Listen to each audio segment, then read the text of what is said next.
నమస్తే, welcome to 99 TV. జాతీయ అంతర్జాతీయ అంశాలపై సమగ్ర విశ్లేషణ అందించడానికి సీనియర్ అనలిస్ట్ మనతో ఉన్నారు రావు గారు, ఎంజీ రావు గారు. వారితో మాట్లాడదాం. Good afternoon sir. Sir, Hormuz స్ట్రైట్లో 2 భారతీయ నౌకలపై దాడి జరపడం, అలాగే మరో నౌకని సీజ్ చేయడం, దీని ద్వారా ఇరాన్ భారత్కి ఏం మెసేజ్ ఇచ్చింది అనుకోవాలి? మరి భారత్ అమెరికాతో కలిసి హర్మూజ్ యుద్ధంలోకి వెళ్లాల్సిన అవసరం ఏమైనా ఉందా? ఎస్ అండి, ఇప్పుడు రష్యా ఉక్రెయిన్ యుద్ధం గత 5 సంవత్సరాలుగా 5వ సంవత్సరంలో జరుగుతున్న ఇప్పుడు ప్రస్తుతం జరుగుతున్న ఇరాన్ అమెరికా యుద్ధానికి సంబంధించి భారతదేశం అవలంబిస్తున్న దౌత్య విధానాన్ని మనం పరిశీలించినట్లయితే, భారత్ అవలంబిస్తున్న దౌత్య విధానాన్ని మల్టీ అలైన్మెంట్ అంటారు, లేదా నాన్ అలైన్మెంట్, ఒకప్పుడు దాన్ని అలీని విధానం అని పిలిచేవాళ్ళు. అంటే ఏంటి? ఇండియా తటస్థత మెయింటైన్ చేస్తుంది. వారింగ్ 2 పార్టీస్తో దూరంగా సమాన దూరంలో ఈక్వి డిస్టెన్స్గా ఉండి సమాన దూరాన్ని మెయింటైన్ చేస్తుంది. కానీ ఇక్కడ రష్యా వైపు లేదు, ఉక్రెయిన్ వైపు లేదు, ఇక్కడ ఇరాన్ వైపు లేదు, అమెరికా వైపు లేదు. కానీ ప్రస్తుతాన్ని హర్మూజ్ స్ట్రైట్, ఇప్పుడు ఇరాన్ అమెరికా యుద్ధం ఫిబ్రవరి 28న మొదలయ్యి ఏప్రిల్ 8న సీజ్ ఫైర్ నడిచిన, మళ్ళీ ఏప్రిల్ 8 నుంచి ప్రస్తుతం కూడా సీజ్ ఫైర్ నడుస్తూనే ఉంది. అంటే ఏంటి? యుద్ధం గత 60 రోజులుగా యుద్ధం కొనసాగుతూనే ఉంది. కానీ ఇప్పుడు ఈ యుద్ధం ఏంటంటే అమెరికా ఇరాన్ యుద్ధం అనేది కాదండి, ఇప్పుడు హర్మూజ్ యుద్ధం అని చెప్పాలి. ఎందుకంటే ఇరాన్ ఇప్పటివరకే తన యొక్క టెరిటోరియల్ ఇంటిగ్రిటీని, సార్వభౌమత్వాన్ని కాపాడుకోవడానికి అమెరికా ఇజ్రాయెల్కి అడ్డంగా వెళ్తూ యుద్ధం చేసింది. దాన్ని అందరూ సపోర్ట్ చేసాం, no need to worry about that issue అనమాట. కానీ ఇరాన్ది ఆల్మోస్ట్ విన్. కానీ ఇప్పుడు ఇరాన్ ఏంటంటే విజయాన్ని అపజయంగా మార్చుకుని ఒక పెద్ద తప్పు చేస్తుంది. అదే హర్మూజ్ స్ట్రైట్ని క్లోజ్ చేయడం. ఈ హర్మూజ్ స్ట్రైట్ అంటే అమెరికాకి, ఇక్కడ ఇజ్రాయెల్కి ఒకటికి సంబంధించింది కాదు, ప్రపంచంలో ముఖ్యంగా భారత్ లాంటి దేశాలకి సంబంధించింది.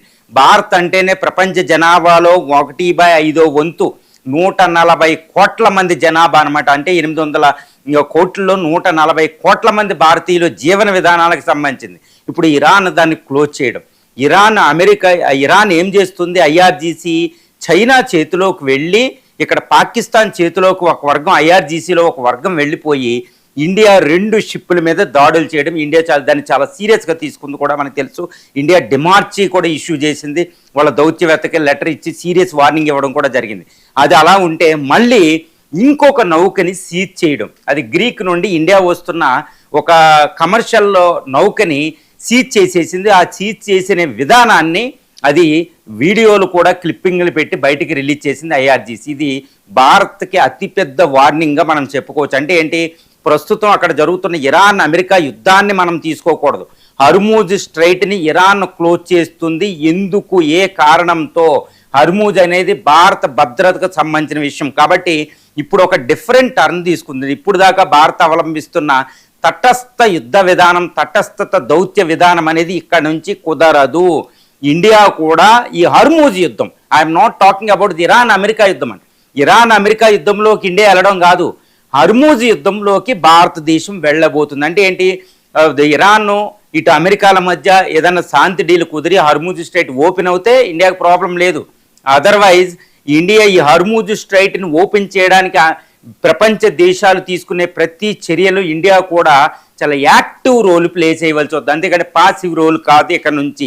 అందుకే అంటున్నా, హర్మూజ్ యుద్ధంలోకి భారత్ ప్రవేశించాల్సిన ఒక అత్యవసర పరిస్థితి ఈరోజు భారతదేశం ముందుకు వచ్చింది. ఇది ఒక విచిత్రమైన పరిస్థితి అనమాట. ఇక్కడ నుంచి జరగబోయేది అలాగే ఉంటుంది. అసలు హర్మూజ్ యుద్ధంలోకి భారతదేశం ఎందుకు వెళ్ళాలో ఒక 5 కారణాలు ఉన్నాయండి. ఈ కారణాలు మనం వినగలిగితే అది ఎలా ఉంటుందంటే ఒళ్ళు జలధరిస్తారు. ఇండియాకి ఇంతటి దారుణమైన అభద్రతని ఇది కలిగిస్తుందా ఇరాన్ అనేది? ఏంటి అంటే చాలా డేంజరస్. మొత్తం భారత ఎగ్జిస్టెన్స్, భారతదేశం యొక్క అస్తిత్వాన్నే ప్రమాదంలో గెంటేస్తుంది. హర్మూజ్ స్ట్రైట్ క్లోజ్ చేయగలిగితే, అది ఇరాన్ చేతిలోకి వెళ్ళగలిగితే. మొట్టమొదటి కారణం, ఎందుకు హర్మూజ్ యుద్ధంలోకి భారత్ తప్పనిసరిగా వెళ్ళాలి అంటే మొట్టమొదటి కారణం ఏంటంటేనండి, ఇంధన భద్రత. మనం ఇంధన భద్రత అంటే ఏదో పెట్రోలు డీజిల్ రేట్లు పెరిగిపోవడం, గ్యాస్ కొరత ఏర్పడడం అనే ఒక చిన్న విషయంగా తీసుకోకూడదు. ఇది ఆధునిక ఆర్థిక వ్యవస్థ. ఇంధనమే ఆధునిక ఆర్థిక రథచక్రాన్ని ముందుకు గెంటిద్దనమాట. ఇది ఆగిపోతే మొత్తం వ్యవస్థ ఆగిపోతుంది. వ్యవస్థ అంటే మొత్తం భారత ప్రగతి రథ చక్రాన్ని అక్కడ హర్మూజ్ స్ట్రైట్ ఓపెన్ ఇది క్లోజ్ చేసేస్తుంది అనమాట. హర్ముజ్ స్ట్రైట్ మనల్ని నిర్ధారించేస్తుంది. ఈ ఇంధన భద్రత ఎలాంటి భారత గ్రోత్ రేటు వృద్ధి పదాన్ని ఆపేయబోతుంది. భారతదేశం వృద్ధి అనేది వికసిత్ భారత్ చేయబోతున్నాం. 2047 నాటికి ప్రపంచంలో 2వ అతిపెద్ద ఆర్థిక వ్యవస్థ అవ్వాలని మనం కోరుకుంటున్నాం. దాన్నే ఎనర్జీ సెక్యూరిటీ, దాన్ని దెబ్బ కొట్టింది హర్ముజ్ స్ట్రైట్ క్లోజ్ చేయడం వల్ల. దీంతో పాటు వృద్ధి పదమే కాదండి, నిరుద్యోగాన్ని తగ్గించడానికి అంటే ఎంప్లాయ్మెంట్ పెంచాలన్నా, పేదరికాన్ని తగ్గించాలన్నా, తర్వాత సామాజిక న్యాయం, ఆర్థిక న్యాయం చేకూర్చాలన్నా, ఈ భారతదేశం ప్రపంచంలో గొప్ప ఆర్థిక వ్యవస్థగా ఎదగాలన్న అన్నిటికీ మూలమే ఈ ఇంధన భద్రత. ఈ ఇంధన భద్రత ప్రమాదంలోకి వెళ్ళిపోయింది. కాబట్టి ఇంధన భద్రత ప్రమాదంలోకి వెళ్ళడం అంటే భారతదేశం మీద అతిపెద్ద తీవ్రమైన దాడి. అది అతిపెద్ద దాడి, మామూలు దాడి కాదండి, అది చాలా పెద్ద దాడి. ఈరోజు ఈ యొక్క పెట్రోల్, ఫర్ ఎగ్జాంపుల్ చెప్పాలంటే ఫిబ్రవరి 8న మొదలైన ఇరాన్ అమెరికా యుద్ధం వల్ల హర్ముజ్ స్ట్రైట్ క్లోజ్ అవ్వడం వల్ల భారతదేశంలో 20 లక్షల మంది మళ్ళీ పేదరికంలోకి వెనక్కి వెళ్ళిపోయారు. ఇది ఎంతటి అతిపెద్ద యుద్ధం అండి. వృద్ధి పదం 1% తగ్గిపోబోతుంది. కాబట్టి ఇది భారత సార్వభౌమత్వం మీద, టెరిటోరియల్ ఇంటిగ్రిటీ మీద అటాక్ చేస్తుంది. ఇరాను హర్ముజ్ స్ట్రైట్ని క్లోజ్ చేసి అన్యాయంగా అంతర్గత అంటే అమెరికా నుంచి రక్షించుకోవడం వేరు, అమెరికా నుంచి రక్షించుకున్న తర్వాత హర్ముజ్ స్ట్రైట్ని క్లోజ్ చేసి ఇండియా లాంటి దేశాలను ఇబ్బంది పెట్టడం అనేది అత్యంత ప్రమాదభరితం.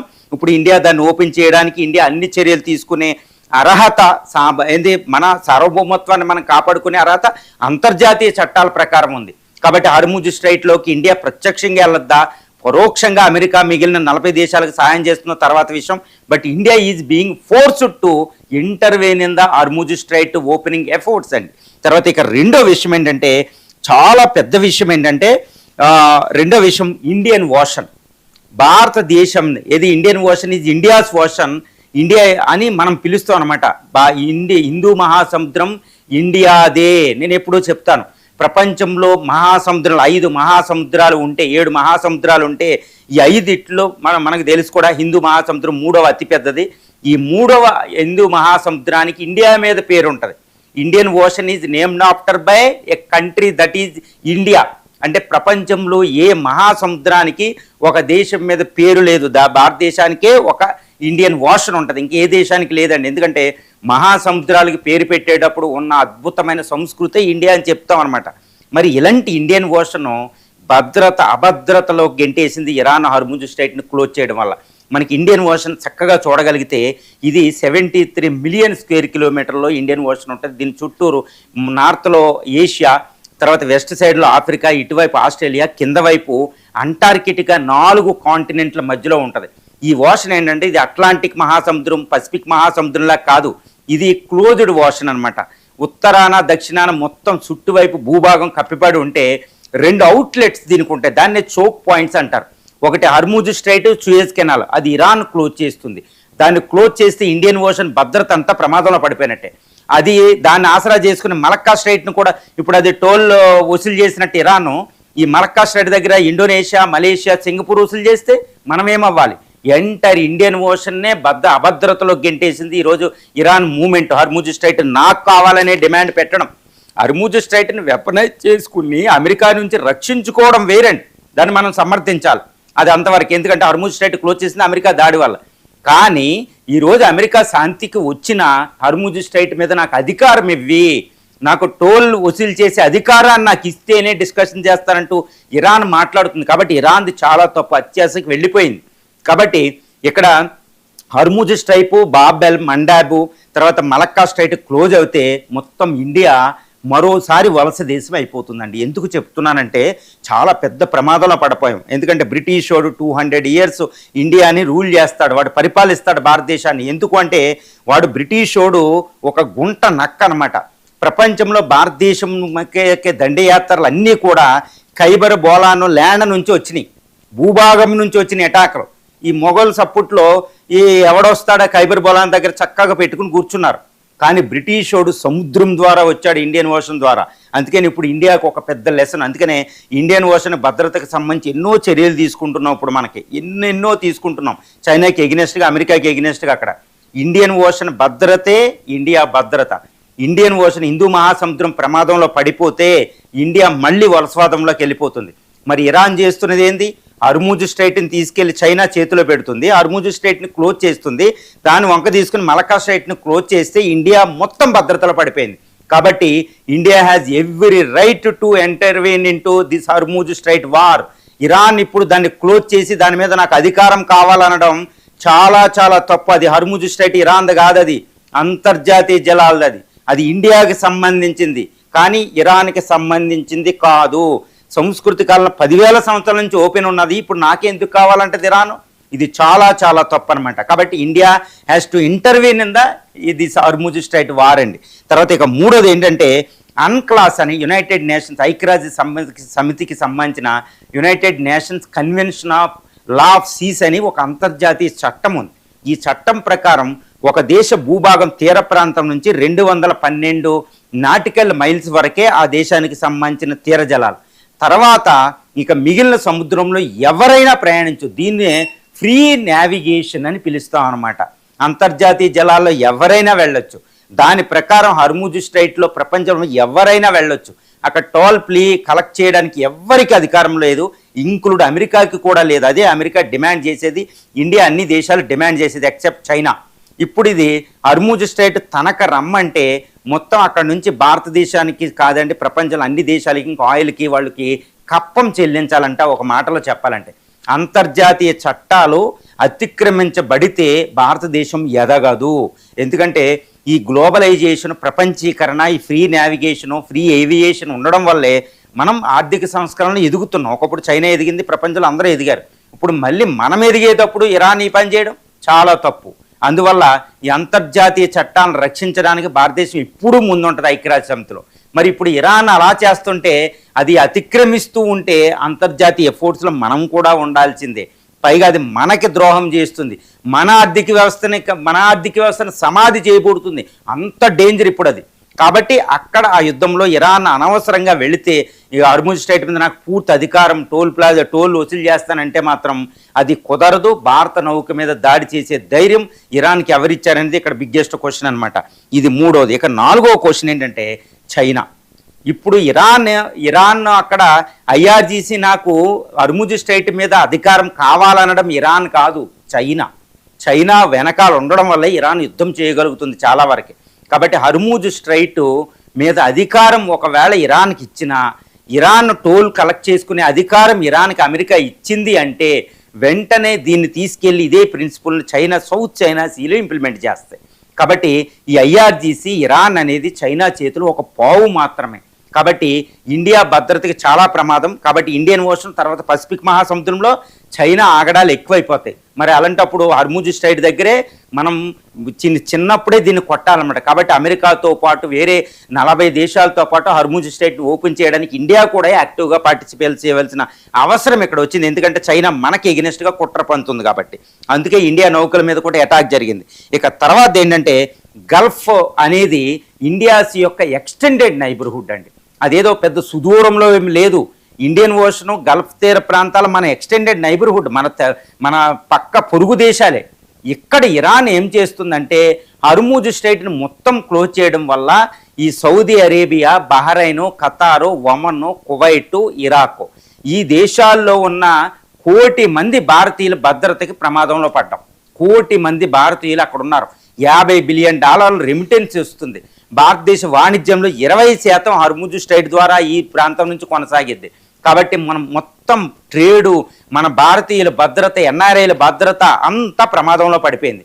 తర్వాత గల్ఫ్ దేశాల నుంచి ఎక్కువ ఆయిల్ వస్తుంది, ఎక్కువ యూరియా వస్తుంది, ఇంకా ఎన్నో ప్రొడక్ట్స్ వస్తాయి, అవన్నీ ఆపదలో పడిపోయింది. కాబట్టి గల్ఫ్ దేశాలు సర్వనాశనం అయిపోతే హర్ముజ్ స్ట్రైట్ క్లోజ్ చేస్తే అక్కడ మనం ప్రమాదంలో పడిపోతున్నాం. కాబట్టి ఇరాన్ మీద ఆధారపడవలసిన అవసరం వస్తుంది. కాబట్టి ఇండియా ఎట్టి పరిస్థితిలో దిగాలి. అందుకే ప్రైమ్ మినిస్టర్ వెంటనే ఇక్కడ అజిత్ దోవల్ని సౌదీ అరేబియా పంపడం, తర్వాత ఎస్ జయశంకర్ యుఏఈ పంపడం, అక్కడ వాళ్ళతో ప్రైమ్ మినిస్టర్ మాట్లాడడం, ట్రంప్తో మాట్లాడడం, ఇవన్నీ మనం చూస్తున్నాం. అంటే ఇండియా ఆల్రెడీ యాక్టివ్గా ఇన్వాల్వ్ అవుతుంది ఇందులో. దీంతో పాటు ఇక్కడ ఈ చైనా అనేది చాలా ప్రమాదభరితం. ఇండియన్ ఓషన్ గుప్పిట్లో పెట్టుకోవడానికి చైనా ట్రై చేస్తుంది. ఇప్పుడు ఇరాన్కి హర్ముజ్ స్ట్రైట్ అధికారం మూస్తే అది చైనాకి అధికారం వచ్చినట్టు. కాబట్టి ఈ స్ట్రింజ్ ఆఫ్ పెరల్స్ ద్వారా చైనా ఆల్రెడీ ఇండియన్ ఓషన్లోకి ఎంటర్ అయింది. హర్ముజ్ స్ట్రైట్ ఇరాన్కి వెళ్ళిపోతే ఇంకా మనం తీవ్రమైన ప్రమాదంలో పడిపోతాం. కాబట్టి చైనాని అడ్డగించాలి అంటే హర్ముజ్ స్ట్రైట్లో ఇరాన్కి అధికారం ఉండకూడదు. కాబట్టి ఇండియా చాలా యాక్టివ్గా ఇందులో పార్టిసిపేట్ చేయాలి. అందుకనే ప్రైమ్ మినిస్టర్ ఇప్పుడు చాలా శక్తివంత, అంటే ఇప్పటివరకే రష్యా ఉక్రెయిన్ యుద్ధం, ఇరాన్ అమెరికా యుద్ధంలో న్యూట్రల్ రోల్ ఇప్పుడు పనిచేయదు. చాలా యాక్టివ్గా, అంటే పాసివ్ రోల్ కాదు, యాక్టివ్ రోల్ ప్లే చేయవలసిన అవసరం భారతదేశానికి వచ్చింది. తర్వాత Indian navy 4th largest and 3rd largest navy ఉంది. కొన్ని విషయాల్లో 3rd, కొన్ని విషయాల్లో 4th లార్జెస్ట్ ఇండియన్ నేవీ. ఇది బ్లూ వాటర్ నేవీ. మరి ఇంత నేవీ ఉండి మన సమీపంలో మన నౌకలు, మన ట్రేడ్ నౌకలకి కప్పం చెల్లించడం ఇరాన్కి అవసరమా? కాబట్టి అమెరికాకి అవసరం కాదండి, మన ఆర్మీ అమెరికా అక్కడి నుంచి వెళ్ళిపోద్ది ఏదో టైంలో. కానీ మన నేవీ, మన ఇంత నేవీ ఉండి ఇరాన్ దగ్గర మనం కప్పం చెల్లించడం అనేది మనకి ఇండియన్ ఓషన్లో మనం ఛాలెంజ్ చేసినట్టే చైనా ఇరాన్లో. తప్పనిసరిగా ఇండియన్ ఓషన్లో ఇండియా పాత్రే ఉండాలి. Indian ocean is India's ocean. ఎవరైనా ఇండియా మాట వినాల్సింది. అతిపెద్ద దేశం, 54 దేశాల సభ్యురాలుగా ఉన్న ఐఓఆర్సి, ఇండియన్ ఓషన్ రీజన్ ఎకనామిక్ పార్ట్నర్షిప్లో మనం అతిపెద్ద దేశం. ఇక్కడ మనల్ని ఛాలెంజ్ చేస్తే మనం మళ్ళీ వలసవాద దేశం అయిపోతున్నాం. కాబట్టి ఇరాన్ తీసుకునే ఈ చర్య అమెరికా నుంచి రక్షించుకోవడం వేరు, హర్ముజ్ స్ట్రైట్ని వెపనైజ్ చేయడం వరకు, అక్కడ నుంచి మనం ఏం కాదు. కానీ మన నౌకలకి టోల్ అడిగి మన నౌకలపై దాడి చేసి హర్ముజ్ స్ట్రైట్ మీద నాకు సంపూర్ణ అధికారం కావాలి అని ఇరాన్ డిమాండ్ చేయడం, అది అమెరికా నుంచి రక్షించుకునే విధానం కాదు, మిగిలిన దేశాలను ఇబ్బంది పెట్టేది, ముఖ్యంగా ఇండియాని ఇబ్బంది పెట్టేది. అందుకనే ఇప్పుడు యునైటెడ్ స్టేట్స్ ఆఫ్ అమెరికాతో పాటు ఫ్రాన్స్, ఇటలీ, తర్వాత జీసీసీ గల్ఫ్ కోఆపరేషన్ కౌన్సిల్, తర్వాత జపాన్, సౌత్ కొరియా, అవి కూడా ఆయిల్ ఇబ్బంది పడుతున్నాయి. ఈ దేశాలతో పాటు నాటో దేశాలు కూడా ఈ హర్ముజ్ స్ట్రైట్ని ఈ దౌత్య మార్గం ద్వారా, పీస్ డీల్ ద్వారా ఇరాన్ ఓపెన్ చెయ్యకపోతే అమెరికాకి సహాయం చేసి అవి దాడి చేసే అవకాశం ఉంది. కాబట్టి 1 నెల, 2 నెలలు, 6 నెలలు అయినా హర్ముజ్ స్ట్రైట్లో పెట్టిన సీ మైన్స్ని, తర్వాత ఫాస్ట్ అటాక్ బోట్స్ ఏది ఇరాన్ వాటిని క్లియర్ చేసి హర్ముజ్ స్ట్రైట్ని ఓపెన్ చేస్తారు. యునైటెడ్ నేషన్స్ ఆర్గనైజేషన్ పర్మిషన్ కూడా తీసుకోవచ్చు వీలైనంత వరకు. ఒకవేళ చైనా వీటో చేస్తే దానంతట తానే వెళ్ళొచ్చు. ఇలాంటి ఎఫర్ట్స్లో ఇండియా చాలా యాక్టివ్గా పార్టిసిపేట్ చేయడానికి పావులు కదుపుతుందని తెలుస్తుంది. ఎందుకంటే ఇండియా నేవీ సహాయం లేకుండా ఆయా దేశాలు ఇక్కడ ఏమీ చేయలేవు. కాబట్టి ఇండియా ఐఎన్ఎస్ విక్రాంత్ దీని సమీపంలో మోహరించినట్టు తెలుస్తుంది. ఎందుకంటే ఇరాన్ మన నౌకల మీద అటాక్ చేసిన తర్వాత ఐఎన్ఎస్ ధ్రువ్ అని, ఐఎన్ఎస్ విక్రాంత్ అని, ఇంకా కొన్ని వందల షిప్పులు ఇప్పుడు ఇరాన్ నార్త్ అరేబియన్ సీలో ఇరాన్కి దగ్గరలో మనం కూడా మోహరింపు చేసి ఉన్నామంటే ఇరాన్కి మనం ఎంత సీరియస్ వార్నింగ్ ఇస్తున్నామో మనం అర్థం చేసుకోవచ్చు. ఎందుకంటే ఇండియా ఒక్కసారి ఇక్కడ యాక్టివ్గా దిగితే ఇరాన్ని మొత్తం బ్లాకేడ్ చేసేయచ్చు. అంటే అమెరికా కంటే బాగా బ్లాకేడ్ చేసే స్తోమత మన ఇండియన్ నేవీకి అక్కడ ఉంది. కాబట్టి తిరుగులేని శక్తి మన నేవల్ ఫోర్స్.